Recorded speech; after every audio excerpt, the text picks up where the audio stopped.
सबैलाई म स्वागत गर्दछु। हामी आज यूहन्ना 19 अध्यायको 18 अध्यायको 15 देखि 18 मा आइपुगेका छौँ र साथमा 25 देखि 27 पद पनि पढ्नेछौँ। यूहन्नाको सुसमाचार 18 अध्याय 15 देखि 18 र 25 देखि 27 पद हामी पढौँ। सिमोन पत्रुस र येशूका अर्का एकजना चेला येशूको पछि लागे। ती अर्का चाहिँ चेला प्रधान पुजारीका चिनाहरू थिए र येशूसँगै प्रधान पुजारीको आँगनमा पसे, तर पत्रुस बाहिर ढोकामा उभिरहेका थिए। ती अर्का चाहिँ चेलाले जो प्रधान पुजारीका चिनाहरू थिए बाहिर निस्केर ढोकामा बस्ने ठिटीलाई भनेर पत्रुसलाई भित्र ल्याए।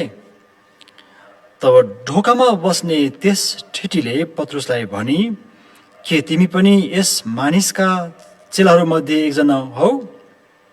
तिनले भने, म होइन। त्यस कमारा र पहरेदारहरू आगोको बुङ्ग्रो ताप्दै उभिरहेका थिए, किनभने जाडो थियो। अनि पत्रुस पनि तिनीहरूसँग उभिएर आगो ताप्न लागे। 25 देखि 27 पद। सिमोन पत्रुस उभिएर आगो ताप्दै थिए। तिनीहरूले तिनलाई भने, के उनका चेलाहरूमध्ये एकजना तिमी पनि होइनौ? तिनले इन्कार गरेर भने, म होइन। प्रधान पुजारीका कमाराहरूमध्ये एकजना, जसका नातेदारको कान पत्रुसले काटेका थिए, त्यसले सोध्यो, के मैले तिमीलाई तिनीसँग बगैँचामा देखिन र? तब फेरि पत्रुसले इन्कार गरे अनि तुरुन्तै भाले बास्यो। प्रभुले यो वचन पढाइमा हामी सबैलाई धेरै धेरै आशिष दिउन्।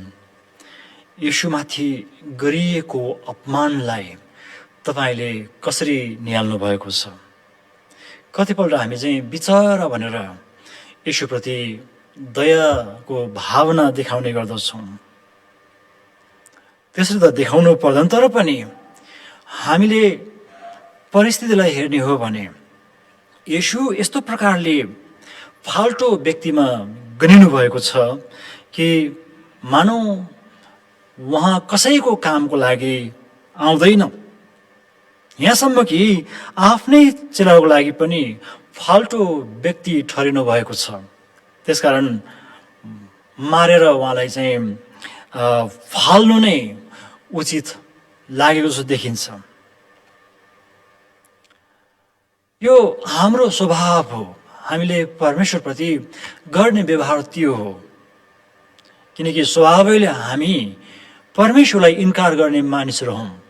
उहाँलाई मेरो जीवनमा खाँचो छ भन्न नसक्ने प्रकारका मानिसहरू हौँ। हामीले पढेअनुसार येशू हन्नास भनिने पुजारी कहाँ लगिनु भएको छ।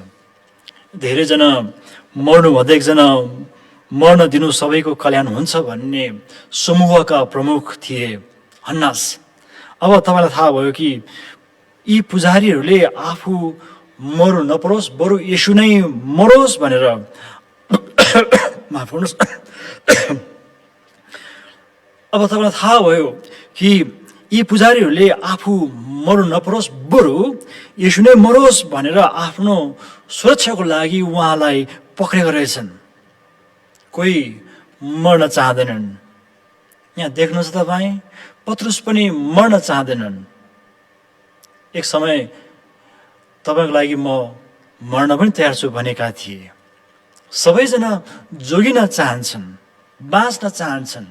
हामी पनि बाँच्न चाहन्छौँ, जोगिन चाहन्छौँ। त्यो पनि विडम्बनाको कुरो के छ भन्नुहुन्छ भने प्रभु बिना। जबकि प्रभु बिना हामी बाँच्न सक्दैनौँ। अर्कोतिर तपाईँले हेर्नुहुन्छ यो खण्डभित्र कि येशू पक्राउमा पर्नु भएको छ, उहाँलाई भित्र लगिएको छ। जीवन दिनुहुने येशूलाई तपाईँले अझै गहिरो हेर्नुहोस्, उहाँ मर्न तयार हुनुभएको छ। एकातिर जीवनदाता मर्न तयार हुनुहुन्छ भने अर्कोतिर चाहिँ मान्छेहरू प्रभु बिना पनि जिउन तयार छन्, त्यसको लागि उहाँलाई इन्कार गर्न चाहन्छन्।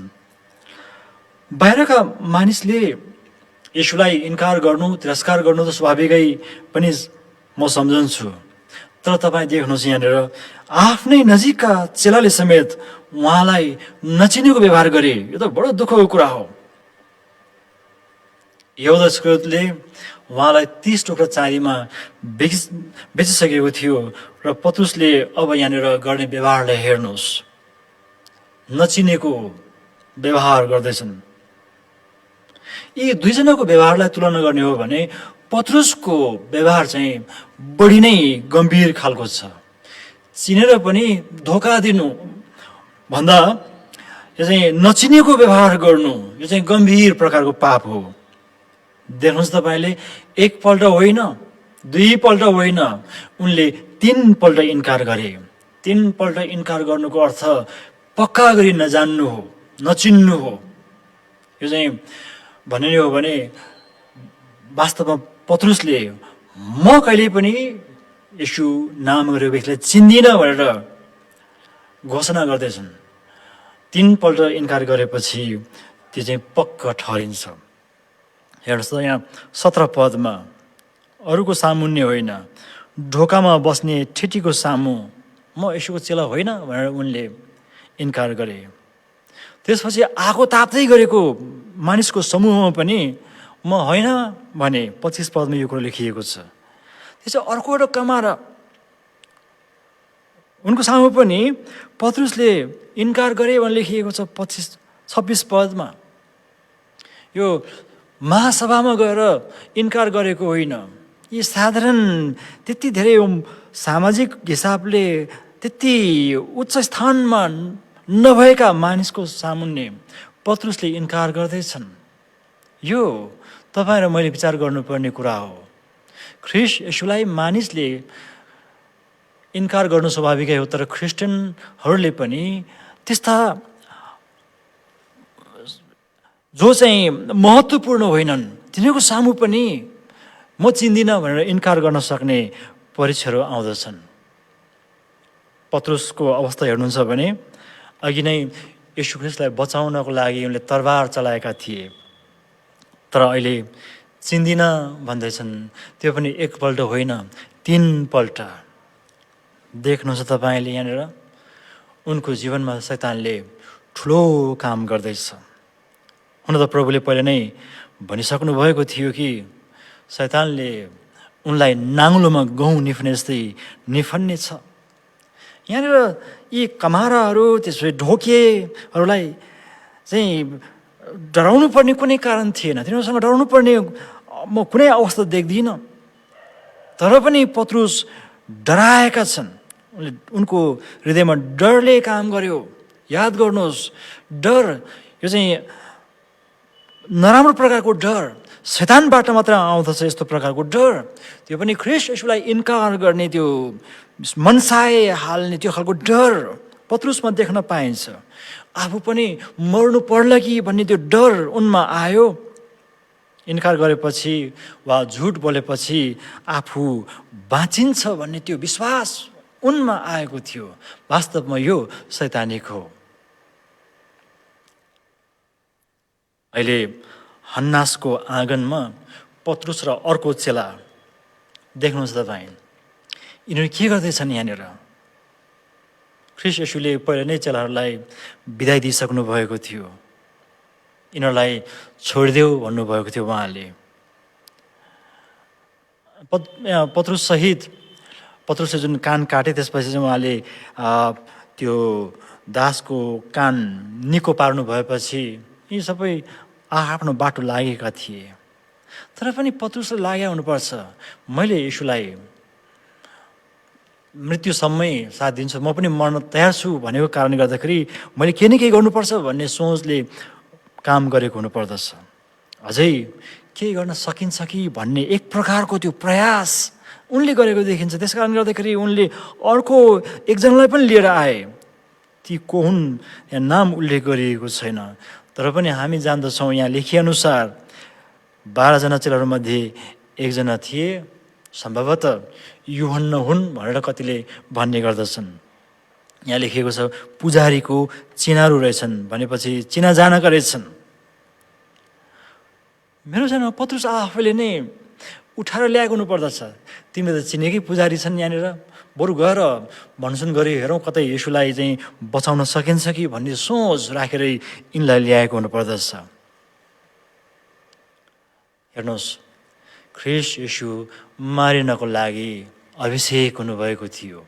उहाँ बाँच्नको लागि वा शरीर त्यतिकै चाहिँ उहाँ जोगिनको लागि आउनुभएको होइन। त्यसो त उहाँले यूहन्ना 10 अध्यायमा पहिले भनिसक्नु भएको थियो, म आफ्नो प्राण आफ्नो खुसीले सुम्पिदिन्छु र मेरो प्राण कसैले लिन सक्दैन। म प्राण त दिन्छु तर फिर्ता लिने हेतुले प्राण दिन्छु। यी सबै विषयमा उहाँले पहिले नै चेलाहरूलाई बताइसक्नु भएको छ, तर पनि तपाईँ देख्नुहुन्छ पत्रुसको प्रयास, उनी फेल खाएका छन् यहाँनिर। प्रिय मित्रहरू, अहिले पनि हामीलाई मानिसहरूको सामु म क्रिस्चियन हुँ भन्न लाज लाग्छ। हुन त म त्यतिकै क्रिस्चियन हुँ भन्दै हिँड्ने कुरा पनि भएन, तर यस्तो अवस्था पनि आउँछ, त्यो बेला आफू क्रिस्चियन भएको अरूले थाहा पायो भने लाज हुन्छ भन्ने सोच राख्ने गर्दछौँ।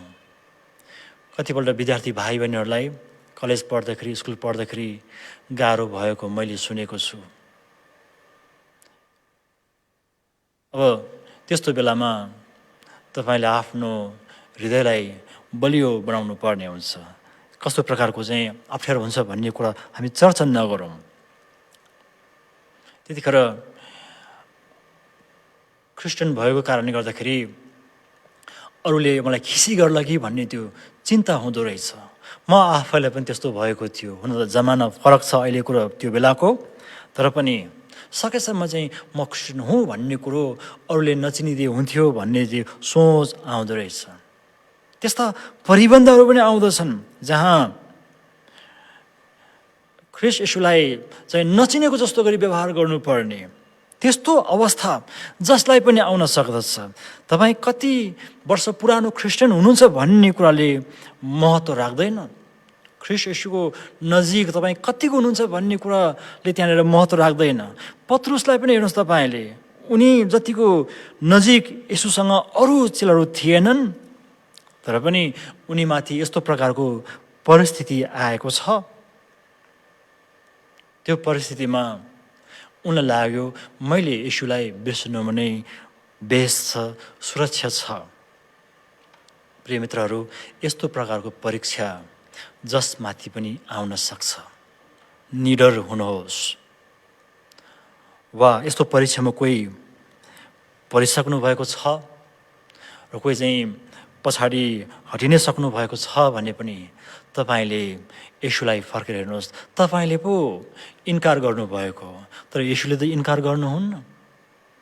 उहाँ त फर्किनुहुन्छ। तपाईँले यूहन्ना 21 अध्याय हेर्नुहोस्, यो यूहन्नाको सुसमाचार 21 अध्याय यति सुन्दर ढङ्गले र मार्मिक ढङ्गले चाहिँ त्यसको अन्त भएको छ कि पत्रुसलाई प्रभुले फेरि ल्याउनु भएको छ सेवामा। 3 पल्ट इन्कार गर्ने व्यक्तिलाई उहाँले फेरि फर्काउनु भएको छ। अझै पनि पत्रुसको अवस्थालाई हामीले यहाँनिर हेर्नुपर्ने हुन्छ। भाले बाँच्न अघि 3 पल्ट इन्कार गर्नेछन् भन्ने विषयमा येशूले अगाडि नै भनिसक्नु भएको थियो। उनको परिस्थितिबारे उहाँलाई थाहा थियो, यो कठिन अवस्था सहनलाई गाह्रो हुन्छ भन्ने कुरा थाहा भएर नै उहाँले 14 अध्यायदेखि नै उनीहरूको हृदय व्याकुल नहोस् भनेर सूचना दिँदै आउनुभएको थियो। त्यति मात्र होइन, यस्तो अवस्थालाई सहन सक्दैनन् भन्ने कुरो उहाँ जान्नुहुन्थ्यो। त्यसै कारणले गर्दाखेरि आफ्नो लागि नै प्रार्थना गर्नुभयो, चेलाहरूको लागि प्रार्थना गर्नुभयो। त्यो पुजारीको प्रार्थना थियो वास्तवमा। भित्रदेखि त्यो आफ्नो चेलाहरूको सुरक्षाको लागि उहाँले प्रार्थना गर्नुभएको थियो। हेर्नुहोस् त, उहाँले पहिले नै भनिसक्नु भएको कुरालाई पत्रुसले पुरै बिर्सेका छन्। अझै पनि उहाँलाई बचाउन सकिन्छ कि भनेर कोसिस गर्दैछन्। तीनपल्ट इन्कार गर्नेछन् भन्ने अग्रिम जानकारी पाएपछि उनले आफ्नो अवस्थालाई निहाल्नु पर्दथ्यो, तयारी गर्नु पर्दथ्यो। तर आफूमाथि उनले भर परे। सायद उनलाई लागेको थियो म उहाँलाई इन्कार गर्ने छैन, म त बलियो चेला पो हुँ त, अरू जस्तो कहाँ हो र भन्ने सोचले उनलाई अप्ठ्यारो अवस्थामा पुर्याएको थाहै भएन। विरोधीको आँगनमा पुगे, हन्नास कहाँ पुगेका छन्। विरोधीको आँगनमा मात्र होइन, त्यहाँ गएर चाहिँ आगो ताप्न पुगे।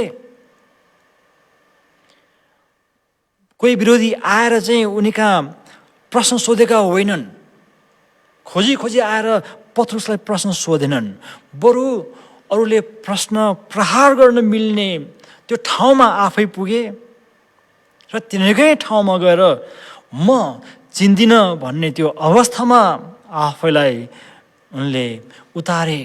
यी सबै घटनाहरू हेर्दाखेरि शैतानले काम गरेकै हो। यो अवस्था आउँछ भनेर प्रभुले पहिले नै भनिसक्नु भएको थियो। त्यसप्रति पत्रुसले कुनै चासो नै दिएनन्। यी सबै घटनाहरू त्यत्तिकै घटेका होइनन्।